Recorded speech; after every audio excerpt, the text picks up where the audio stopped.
Hello everyone, आज है 28 दिसंबर और आज इस वीडियो में हम बात करने जा रहे हैं कोल इंडिया लिमिटेड के बारे में।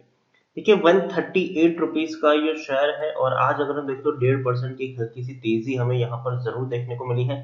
लेकिन कोल इंडिया को लेकर मैनेजमेंट के द्वारा एक बहुत ही बड़ा डिसीजन लिया गया है और डेफिनेटली ये डिसीजन कंपनी के फेवर में है और इससे चलते अगर हम देख सकते हैं कि आने वाले दिनों में कोल इंडिया को फायदा ही फायदा होने वाला है। तो वो डिसीजन कौन सा है उसके बारे में हम बातचीत करें और हाल फिलहाल में यहाँ पर खरीदारी का मौका बनता है कि नहीं उसके बारे में भी हम बातचीत करें। उससे पहले अगर आपने अभी तक चैनल को सब्सक्राइब नहीं किया है तो प्लीज अभी इसे सब्सक्राइब कर लीजिए, क्योंकि आगे भी बहुत सारे वीडियो हैं जो आपको काफी ज्यादा हेल्प करेंगे।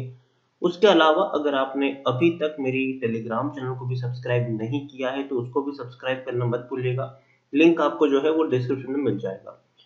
तो बात करते हैं कोल इंडिया की। 138 रुपए का ये शेयर है और मैनेजमेंट के द्वारा अगर हम देखें तो एक बड़ा फैसला लिया गया है। देखिए तो Coal India board has given in principle approval for venturing into aluminium and solar sector for creation of special purpose vehicles. तो देखिए यहाँ पर कंपनी ने अपना जो गियर है उसको स्विच करने का फैसला लिया है। जैसे कि हम सब जानते हैं पिछले काफी दिनों से चर्चा भी ये हो रही थी कि सरकार ने जिस तरीके से कोल माइनिंग में प्राइवेट प्लेयर को एंट्री दी है उससे कहीं ना कहीं जो कोल इंडिया की जो मोनोपोली थी इस सेक्टर में वो कहीं ना कहीं टूट सकती है। और इसके चलते हम कोल इंडिया के शेयर में थोड़ा सा दबाव भी हमें देखने को मिला।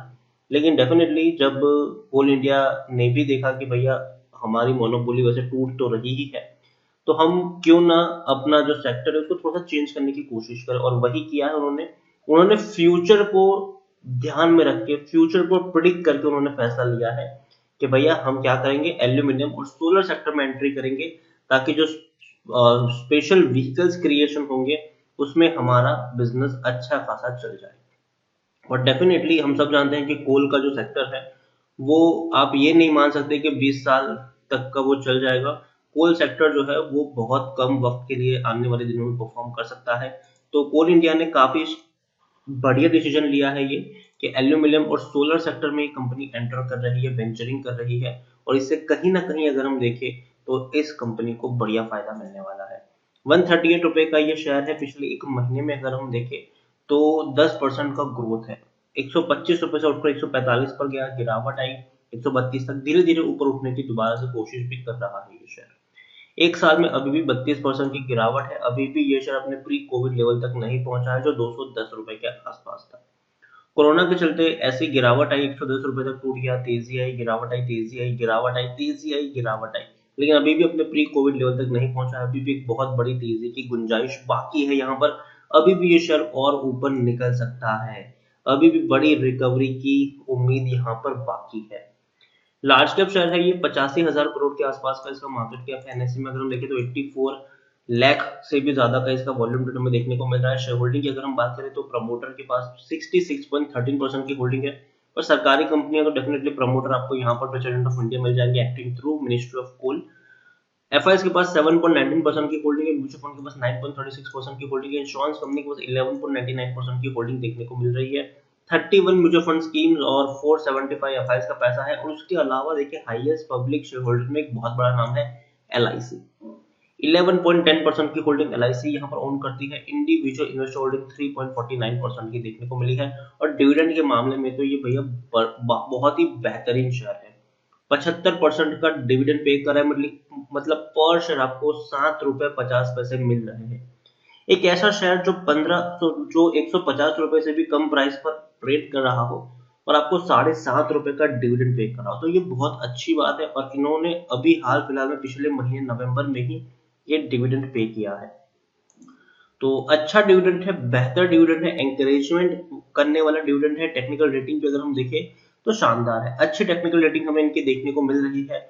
उसके अलावा हम देखें तो according to Moneycontrol user 95% लोग खरीदने की सलाह दे रहे हैं और 5% लोग ही आपको यहाँ से बेचने की बात कर रहे होंगे। बड़े बड़े जो ब्रोकरेज हाउस है उनकी रिसर्च भी कहती है कि ये वो शेयर है जो बढ़िया दम रखता है और ऊपर जाने का। आप देख सकते हैं कि एमकी ग्लोबल ने बाइंग की रेटिंग दी है, 180 का टारगेट प्राइस रखा है। मोतीलाल ओसवाल ने बाइंग रेटिंग दी है, 192 का टारगेट प्राइस है। डोलर कैपिटल ने हालांकि होल्ड करने की रेटिंग 132 का टारगेट प्राइस है। शेर खान की बात करें तो 160 का टारगेट प्राइस है, और भैया आईसीआईसीआई सिक्योरिटीज ने तो 258 रुपीज तक का टारगेट प्राइस दे दिया है। तो काफी ऊपर इनके टारगेट प्राइस है, काफी बेहतर टारगेट प्राइस है। बड़े बड़े ब्रोकरेज फर्म्स को भी लगता है कि ये वो शेयर है जो अभी और बड़ी तेजी दिखाने वाला है। रेवेन्यू भी अगर हम देखें तो डेफिनेटली कोविड के चलते थोड़ा सा इम्पैक्ट इनके रेवेन्यू में जरूर पड़ा है, लेकिन धीरे धीरे एक तेजी आपको जरूर देखने को मिल जाएगी। प्रॉफिट आप देख सकते हैं कि अभी भी कंपनी 2,950 करोड़ का प्रॉफिट सितंबर क्वार्टर में कमाया था इन्होंने। इससे पहले 2,000 करोड़ का प्रॉफिट था, इससे पहले 4,625 करोड़, 3,920 करोड़, 3,524 करोड़ तक के प्रॉफिट हमें देखने को मिल रहे हैं। तो अच्छे खासे प्रॉफिट इस कंपनी ने हर साल कमा कर दिए, हर क्वार्टर में कमा कर दिए हैं, और बड़े बड़े प्रॉफिट है ये। एक और चीज देखिए यहाँ पर 66.13% की होल्डिंग प्रमोटर के पास है, और पब्लिक की बहुत कम होल्डिंग, क्योंकि पब्लिक जो है वो बहुत ही ज्यादा पैनिक कर जाती है जब भी शेयर में गिरावट आती है। 4.69% की ही होल्डिंग पब्लिक के पास है। यहाँ पर डीआईएल्स के पास 21.99% की होल्डिंग है, एफआईएल्स के पास 7.19% की होल्डिंग है। मतलब पब्लिक के पास बहुत ही कम स्लॉट है यहाँ पर, और यही एक बड़ी खासियत होती है कि पब्लिक जो है वो गिरावट में बहुत ही ज्यादा पैनिक कर जाती है, और अपने जो शेयर्स होते हैं वो सस्ते दाम पर भी बेचने को तैयार हो जाती है। यहाँ पर एक और चीज मैं आपको दिखाने की कोशिश करूँ कोल इंडिया में, तो देखिए अच्छी खासी रेटिंग है बड़े ब्रोकरेज फर्म्स के द्वारा, और टेक्निकल रेटिंग अभी भी इनकी शानदार देखने को मिल रही है। आज तेजी है, और जिस तरीके से मैंने आपको स्टार्टिंग में ही बोला कि भैया कंपनी अपना नया वेंचर स्टार्ट कर रही है, तो कहीं ना कहीं ये बहुत ही एंकरेजिंग न्यूज है जो इसको और ऊपर तक लेके जाएगी। और अगेन मैं कहूंगा कोल इंडिया में अगर हम देखने जाए तो भले ही शेयर में आपको गिरावट देखने को मिलेगी, लेकिन फिर भी इतना डिविडेंड ये पे कर चुका है पिछले कई सालों में कि मुझे लगता है कि कोई उतना बड़ा नुकसान किसी को नहीं हुआ होगा अगर आप लंबे अरसे से यहाँ पर है तो। 3 साल में भी बहुत बड़ी गिरावट है, 47% तक ये शेयर टूटा है, 315 रुपए से ये टूट ही रहा है। लेकिन मुझे लगता है कि अब जो गिरावट है वो खत्म हो चुकी है, यहाँ से अब ये शेयर बाउंस बैक करना शुरू कर सकता है। तो कोल इंडिया में खरीदारी करने की मेरी सलाह अभी भी रहेगी, और फ्रेश बाइंग अगर आप करना चाहो तो कर सकते हो। खरीदारी की है तो बने रहो, और थोड़ी थोड़ी क्वांटिटी अगर आप ऐड करना चाहो तो करो, लेकिन शर्त सिर्फ इतनी है कि भैया आपका जो नजरिया है वो यहाँ से लॉन्ग टर्म का होना चाहिए। कम से कम 1 डेढ़ साल का नजरिया आपका यहाँ पर होना चाहिए, डेफिनेटली आपको यहाँ पर अच्छा खासा रिटर्न मिल सकता है। और आने वाले दिनों में और बेहतर न्यूज और बेहतर खबर भी हमें यहाँ पर देखने को मिल सकती है। तो कोल इंडिया में बने रहे, फ्रेश बाइंग करना चाहे करे, लेकिन जैसे कि मैं हमेशा कहता हूँ कि मार्केट थोड़ा सा अनप्रेडिक्टेबल है, तो टुकड़ों में खरीदारी करें। अगर आपको 500 शेयर भी खरीदने तो पहले सिर्फ 100 150 शेयर खरीदे, फिर वेट करें थोड़ी गिरावट आए और क्वांटिटी ऐड करें। इस तरीके से आप यहाँ पर प्ले करें, और कम से कम कोल इंडिया में 1.5 2 साल का वक्त लेके चले। डिविडेंड भी अच्छा पे कर रहा है, और डेफिनेटली यहाँ से और तेजी के संकेत आपको मिल सकते हैं।